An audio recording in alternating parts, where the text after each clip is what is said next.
રાજ્ય શિક્ષણ મંત્રી પ્રફુલ્લ પાનસેરિયાએ ધોરણ 10માં પાસ થયેલા વિદ્યાર્થીઓને અભિનંદન પાઠવ્યા. પરિણામ બાદ રાજ્ય શિક્ષણ મંત્રીએ ન્યૂઝ 18 ગુજરાતી સાથે ખાસ વાતચીત કરી. તેમણે જણાવ્યું કે વિદ્યાર્થીને નાપાસ કરવા માટે પરીક્ષા ન હોવી જોઈએ. વિદ્યાર્થી પાઠ્યપુસ્તકમાંથી જે ભણે તેમાંથી પરીક્ષા લેવાતી હોય છે. બાળકોને મોટિવેશન આપવું જોઈએ.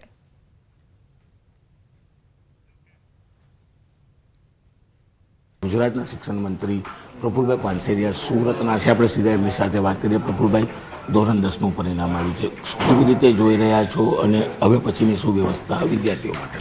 આમ તો ધોરણ 10ના પરિણામ બદલ હું તમામ વિદ્યાર્થીઓ, વાલીઓ, શાળાના ગુરુજનો અને અમારી જિલ્લા શિક્ષણ અધિકારીની ટીમ, ગાંધીનગર આખું શિક્ષણ વિભાગ સચિવથી લઈને તમામની ટીમને અભિનંદન પાઠવું છું. છેલ્લા 1 વર્ષની અંદર પરીક્ષા પદ્ધતિની અંદર પણ માઇનોર ચેન્જ કરી અને બાળકને ક્યાં તકલીફ પડે છે, આપણે નાપાસ કરવા માટે પરીક્ષા ન લેવી જોઈએ.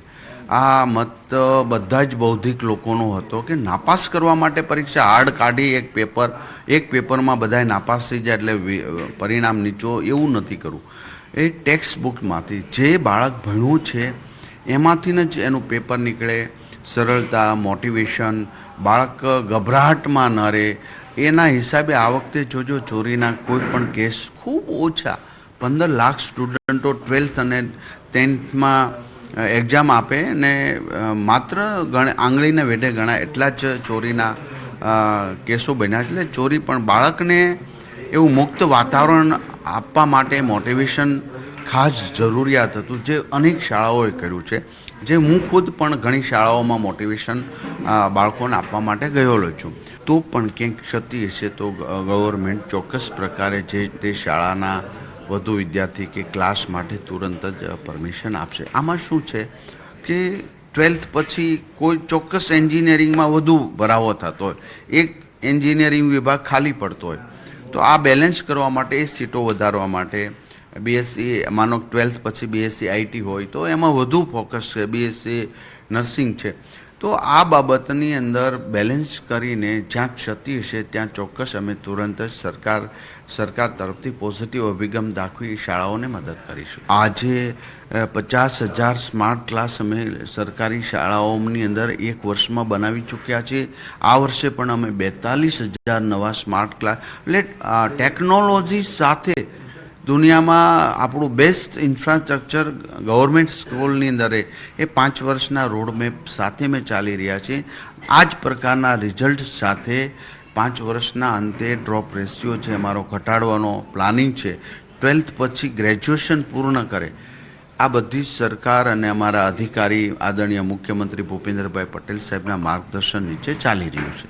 બિલકુલ. આ હતા પ્રફુલ્લભાઈ પાનસેરિયા, ગુજરાત રાજ્યના શિક્ષણ મંત્રી. તેમનું સીધું કહેવું છે કે પરિણામ સારું છે, પણ પરિણામ બાદ એડમિશનની તકલીફ ના પડે તે પ્રકારનું આયોજન સરકાર દ્વારા કરવામાં આવ્યું છે. અને ખાસ કરીને ધોરણ 10 હોય કે 12, તેના બાદ જે ડ્રોપ રેશિયો છે તે ઘટાડવા માટે શિક્ષણ પદ્ધતિમાં ના જેવા ફેરફાર કર્યા છે અને જો જરૂર પડે તો વધુ ફેરફારની તૈયારી પણ કરવામાં આવશે. કેમેરામેન ભરત બ્રહ્મભટ્ટ સાથે કલ્પેશ પટેલ, ન્યૂઝ 18 ગુજરાતી, સુરત. આજે ધોરણ 10નું પરિણામ જાહેર કરવામાં આવ્યું છે, જેમાં રાજકોટનું પરિણામ ગયા વર્ષની સરખામણીએ 12.49%થી વધીને 85.23% આવ્યું છે.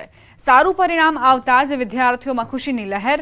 ઉલ્લેખનીય છે કે વર્ષ 2023માં રાજકોટ શહેરનું પરિણામ 72.74% હતું, જ્યારે 2022માં 72.86% પરિણામ નોંધાયું હતું.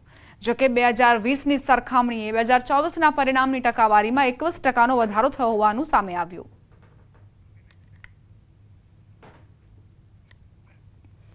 ગુજરાત બોર્ડનું ધોરણ 10નું પરિણામ જાહેર થઈ ગયું છે. વડોદરા જિલ્લાનું 77.20% પરિણામ આવ્યું છે. જિલ્લાભરમાંથી 1067 વિદ્યાર્થીઓને A1 ગ્રેડ મળ્યો છે. ત્યારે સારું પરિણામ આવતા વિદ્યાર્થીઓમાં ખુશીની લહેર છે. જિલ્લામાં ગત વર્ષ કરતા આ વખતે ધોરણ 10ના પરિણામમાં 15%નો વધારો થયો. એમાં પણ વિદ્યાર્થીઓએ બાજી મારી. પરિણામ જાહેર થતાં શાળાઓમાં વિદ્યાર્થીઓની સાથે શિક્ષકોએ પણ ખુશી મનાવી. શાળાના સ્કોલર વિદ્યાર્થીઓને મીઠાઈ ખવડાવી શિક્ષકોએ શુભેચ્છા પાઠવી. વડોદરા જિલ્લામાં આ વર્ષે કુલ 36,169 વિદ્યાર્થીઓએ ધોરણ 10ની પરીક્ષા આપી હતી.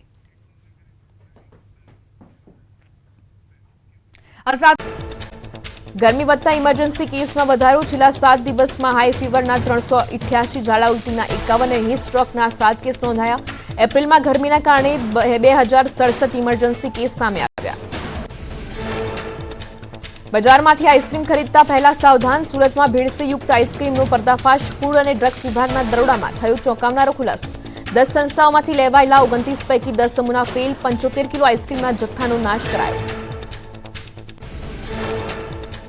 મહેસાણાના ઊંઝામાં નકલી વરિયાળી ઝડપાઈ. ફૂડ વિભાગે દરોડા પાડી અંદાજે 11,850 કિલો શંકાસ્પદ જથ્થો જપ્ત કર્યો. 14 કિલો લીલો કલર પણ જપ્ત કરાયો. 11 લાખથી વધુનો જથ્થો ફૂડ વિભાગે જપ્ત કર્યો. કાર્બાઇડ કેમિકલથી કેરી પકવતા ખેડૂતોની ખેર નથી. એમસીની આરોગ્ય વિભાગની ટીમ આવી એક્શનમાં. નરોડા ફ્રૂટ માર્કેટમાં આરોગ્ય વિભાગની અલગ અલગ ટીમે હાથ ધરી તપાસ. ભાવનગર પંથકની માર્કેટમાં અથાણા અને મુરબ્બા માટે કેરીની આવક શરૂ. કેસર કેરીનો ભાવ 2000 થી લઈને 4500 રૂપિયા સુધી નોંધાયો. દેશી કેરીના મણ દીઠ 800 થી લઈને 1500 સુધીના ભાવ બોલાયા. સુરતમાં મૌલાના મામલે તપાસ તેજ. વિદેશના કોન્ટેક્ટની કોલ ડિટેલ્સ થઈ રહી છે તપાસ. સોપારીના નાણાં અને હત્યા સહિતની તપાસ શરૂ. હત્યાની ધમકીનો વિગતો પણ પોલીસને હાથ લાગી. સુરતમાં હિન્દુ નેતાને ધમકી મામલે ઉત્તર પ્રદેશથી વધુ એકની ધરપકડ કરાઈ. મોહમ્મદ અલી નામના શખ્સની ધરપકડ કરી. ઉપદેશ રાણાને ધમકી આપનારને પકડવામાં સુરત ક્રાઇમ બ્રાન્ચને મળી સફળતા. ઉપદેશ રાણાની સુરક્ષા વધારવાની માંગ કરી. પાકિસ્તાની હેન્ડસમ નાવેદ આપતો હતો ધમકી. સુરતનો મૌલવી 4-5 વર્ષથી આપતો હતો ધમકી. ગળું કાપી RDX ઉડાવવાની પણ મળી હતી ધમકી. ગુજરાતની શાળાઓને મળેલી ધમકી અંગે પાકિસ્તાન કનેક્શન ખુલ્યું. ધમકીનું ઈમેલ પાકિસ્તાનથી થયા હોવાનો અમદાવાદ ક્રાઇમ બ્રાન્ચનો દાવો. સ્કૂલોને બોમ્બથી ઉડાવી દેવાની ધમકી અંગે ISIએ ષડયંત્ર રચ્યું હોવાની આશંકા. પાકિસ્તાની ISIને ભારતની લશ્કરી માહિતી મોકલનાર આરોપીને વડોદરા કોર્ટમાં રજૂ કરાયો. આરોપી પ્રવીણ મિશ્રા ભારતની સંરક્ષણ બાબતોની સંવેદનશીલ માહિતી પાકિસ્તાન મોકલતો હતો. કોર્ટે આરોપીના 14 દિવસના રિમાન્ડ કર્યા મંજૂર. સતત બીજા દિવસે આંગણિયા પેઢીઓમાં તપાસનો ધમધમાટ. CID સહિત ઇન્કમટેક્સ અને EDની ટીમ પણ તપાસમાં જોડાઈ. 15 કરોડ રોકડા, 75 લાખનું વિદેશી ચલણ અને 1 કિલો સોનું જપ્ત કરાયું. RTGS મારફતે ગેરકાયદે નાણાંની હેરાફેરી થઈ હોવાનો ખુલાસો. મોબાઈલ કોમ્પ્યુટર સહિતના દસ્તાવેજ પણ જપ્ત કરાયા. 20 સ્થળો પર CIDની 40 ટીમોએ પાડ્યા દરોડા. રાજ્યભરની આંગણિયા પેઢીઓમાં CIDના દરોડા. બોગસ એકાઉન્ટ અંગેની ફરિયાદના આધારે તપાસનો ધમધમાટ. આંગણિયા પેઢીઓના ખોટા વ્યવહારો અંગે અમદાવાદ અને સુરતમાં 11 પેઢીઓ પર CIDની તપાસ. અરવલ્લીમાં મતદાનના દિવસે ભાજપ નેતા પર હુમલો કરનાર 2 આરોપીની ધરપકડ. અત્યાર સુધીમાં કુલ 7 લોકોની ધરપકડ કરાઈ. મતદાનના દિવસે હિમાંશુ પટેલ પર થયો હતો હુમલો. જૂનાગઢ ભાજપમાં આંતરિક વિવાદ. માણાવદર વિધાનસભાના પેટા ચૂંટણીના ભાજપ ઉમેદવાર અરવિંદ લાડાણીના જવાહર ચાવડા પર આરોપ. વેપારી આગેવાનોની બેઠકમાં કોંગ્રેસે મત આપવા હાંકલ કર્યાનો દાવો. પક્ષ વિરોધી પ્રવૃત્તિ કરતા હોવાના અરવિંદ લાડાણીનો આરોપ. પ્રદેશ ભાજપ સંગઠન અને પ્રદેશ ભાજપ પ્રમુખને લખ્યો પત્ર. પૂર્વ કેબિનેટ મંત્રી જવાહર ચાવડા અને તેમના પરિવાર પર આક્ષેપ. માણાવદર પેટા ચૂંટણીમાં ભાજપને નુકસાન પહોંચાડવાનો પ્રયાસ થયાનો દાવો. ચૂંટણી બાદ અમરેલી ભાજપમાં ભડકો. ટિકિટ કપાતા નારાજ નારણ કાછડિયા ઉકળ્યા. ભરત સુતરિયાની પસંદગી મામલે સાધુ નિશાન. મજબૂત ચહેરાને પડતા મૂકીને આયાતીને ટિકિટ કેમ તેવા સવાલ કર્યા. નારણ કાછડિયાએ કહ્યું, અમરેલીમાં અનેક મજબૂત નેતાઓ હતા, છતાં કોંગ્રેસમાંથી આવેલા અને આપી ટિકિટ. ભાજપના કાર્યકરોની સામે બેસવાનો વારો આવ્યો. ભાજપે 23 લાખની વસ્તીમાં 17 લાખ મતદારોનો ધ્રોહ કર્યો. નારણ કાછડિયાના આક્રોશ પર મનીષ દોશીનું નિવેદન. ભાજપમાં મૂળ કાર્યકરોના અપમાન અને પક્ષમાં થયેલી ગોઠવણ અંગે કાછડિયાએ વ્યથા રજૂ કરી. ભાજપમાં ખરીદ વેચાણ અને નાણાંના ખેલ થઈ રહ્યા હોવાનો આરોપ. અમરેલીમાં ભાજપના આંતરિક ડખામાં હવે કોંગ્રેસે પણ ઝંપલાવ્યું. ભાજપમાં ભડકા બાદ જેની ઠુમ્મરનું નિવેદન. કહ્યું, ભાજપને હાથના કર્યા હૈયે વાગ્યા.